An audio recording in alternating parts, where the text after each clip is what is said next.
Het was weer een innoverend sportweekend. En als we het dan over de sport hebben, dan zijn er twee belangrijke zaken. Namelijk de Limburgse clubs die maar niet tot scoren komen. En de nominaties voor de Limburgse sportprijzen zijn bekend. En daarover gaan we praten met onze eigen Maurice Graaf. Maurice, welkom. Ach zo. Laten we met voetballen beginnen. Daar heeft niet echt veel kunnen genieten, denk ik, dit weekend van het Limburgse voetbal. Hè? Nee, om te kunnen genieten zullen ze moeten scoren. En dat wordt er te weinig gedaan door alle vier Limburgse ploegen. Ja, laten we beginnen bij Roda, want dat is wel de meest extreme in dit verband, denk ik. Roda komt tegen Neugeman te staan. Ja, terwijl die wel 2 keer gescoord hebben. Ja, oké, dat dan ook weer. Maar kan niet winnen. Nee, als ze 74 minuten met 11 tegen 9 mochten voetballen, dan zijn een aantal kansen creëren niet genoeg. Want Ruud Brood liet na de wedstrijd eigenlijk doorschemeren. We hebben de kans gehad om de wedstrijd te winnen. Ja, als je dat met 11 tegen 9 niet hebt. Ja. Die moesten vroeger zijn we 11 tegen 9. Dan moesten we uitkijken voor dubbele cijfers bieden. Maar dat is niet meer. Nee, dat is inderdaad niet meer. Dat is al niet meer van deze tijd. Maar dat Roda het heel slecht uitgespeeld heeft in het positiespel, dat mocht duidelijk zijn. Terwijl dat in de afgelopen weken juist haar sterke punt was. Dus dat verbaasde me wel een klein beetje. En in de afwerking, daar zussen dus ook, dat ze een echte goede spits ontberen. Ja, wie heeft de spits ook weer? Welke? Dat wordt nog de gelijk maakte. Ja, daar heb ik me... Dat heeft iedereen over. Scoortaai. Scoortaai, ja. Ik wou zeggen, bedoel ze de Moesje of nee met, maar Scoortaai, ja. Scoortaai maakte de 2-2. Ja, het is wel leuk dat ze jong man bij zijn debuut scoort. Dat is wel hartstikke leuk. Dat gebeurde trouwens... bij VVV ook, dat was geen debuut, maar daar scoorde ook iemand hier uit de regio. Dion Gijzen. Scoorde VVV wint met 1-0 van het team van Telstar. Nee, ze winnen niet, ze spelen gelijk met 1-1. Oh, sorry. 1-1 gelijk tegen Telstar. En die nummer staat even zojuist het camping-elftal van Telstar. Telstar. Ik vond Telstar dus echt een camping-elftal hebben. Ik heb me de eerste helft verbaasd. VVV rolde er overheen, maar mocht geen goal. Is dat ook niet zo raar als ze de 3 spitsen die ze hebben op de bank hebben zitten? Dus wat dat betreft is René Troosdingen ook nog zoekende. Wie bedoelt ze? Hij speelt zonder spits? Hij speelt met Yuki, dat is een middenvelder in de spits. En als ze zocht welke kansen ze kregen, dat waren echt 100% kansen aan één stuk. Dus ze hadden met rust met 4-5-0 voor moeten staan. Na rust gingen ze nog eens verder, nog een eerste kwartier, nog eens extra druk. Nog 4-5 kansen. En wie de Telstar de eerste keer over de middeling kwam met haar camping-elftal, toen mogen ze 1-1. Dat is de enige kans die Telstar gehad heeft. Dus ja, lekker voor het camping-elftal, want ze hebben eigenlijk maar 3 spelers die op de bank zitten. Ja, plus het basiselftal was dusdanig verzwakt, zeker achterin, dat het van enige kwaliteit geen sprake meer was. Zijn dit niet allemaal camping-elftal in die divisie, Maurice? Ja, maar dit viel toch wel extreem op. En ik heb heel veel met G-voetbal, dat vind ik geweldig. En die doen in de rust van VV al die penalties geven. Ik ben benieuwd welke link tussen nu is leggen. Ik had nu toch echt de indruk dat Telstar die penalties aan het nemen was in de rust. Zo slecht vond ik ze. En nogmaals, VVV het veldspel goed verzorgd, maar uiteindelijk gaat het er toch om wie vaak ze scoort. Ja, dan mocht ze Wim even plogen. Wens zich MVV ook een camping-elftal? Want MVV scoort ook moeilijk.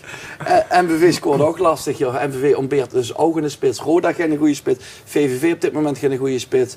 MVV zeker niet. Maar degene die als spits gehaald is om Danny Schreurs te vervangen, die mocht invallen. Mike Seema? Ja, die moet dus weg in de winterstop. Hij mocht invallen en hij maakt 2 doelpunten. Dat zullen ze altijd zien. Maar we hebben in Nederland zelf als voetballen. We zitten nu over de eerste divisie te praten. Maar Nederland zelf had toch ook een spits. Nu voor de vakantie Nederland. Ja. Dat klopt, maar ja, daar hebben we natuurlijk wel Van Persie en Huntelaar die op dit moment even nee, maar bedoel is die weg zijn. Ja. En dan moet Van Neder voor de eerste divisie liggen. Ja, maar het is in heel Limburg... Het is echt behelpen, want Fortuna die hebben dus met 0-1 verloren van de koploper. Ja, van MVV heeft dus gewonnen. Hè? MVV met 2-1 gewonnen. MVV heeft gewonnen, hadden ze hard nu. Fortuna Dordrecht de koploper op bezoek inderdaad. Ja, MVV dus over Fortuna. Ja, Fortuna heeft verloren met 0-1 van Dordrecht. Was ook de betere partij Fortuna. De hele wedstrijd, beste kansen. Geen goede spits? Nee. Is het echt in de spits of is het ook gewoon de aanvoer en het omschakelen en alle andere verzetten? Roda over de hele competitie genomen. Best aardig veldspel. Het VVV het voor Jupiler League aardig veldspel. MVV hetzelfde voor Fortuna. Ja.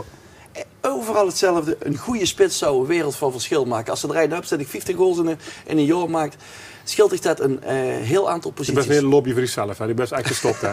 Al heel lang geleden. Dat vragen ze nog wel eens. Ze zeggen, ja, ik ken het veld rollen, zeg ik. Oké. Ja, sportman van jou, Maurice, zoals ze helaas ook niet meer waren. Maar de nominaties zijn dus wel bekend gemaakt dit weekend. Misschien is het leuk als we even gewoon elke categorie even doorlopen. Laten we beginnen bij de sportman van het jaar. Genomineerd is Bas Diederen. Triatleet van het jaar is er eerder dit jaar geworden.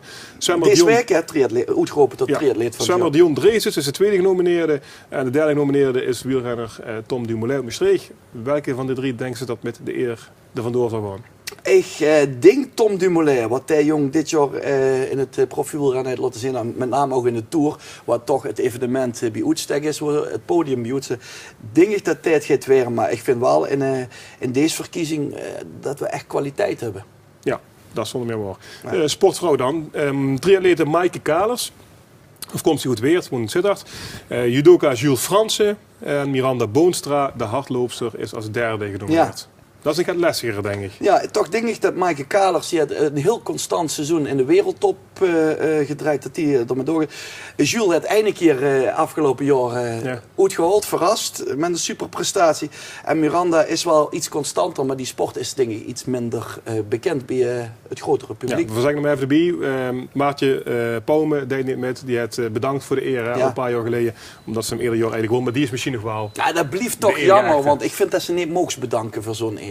Ja. Ook al is het de Limburgse sportprijs voor Maartje, maar daar mocht ze niet veel bedanken. Wat iedereen dit nu werd, is toch eigenlijk bij afwezigheid van Maartje Pauwme.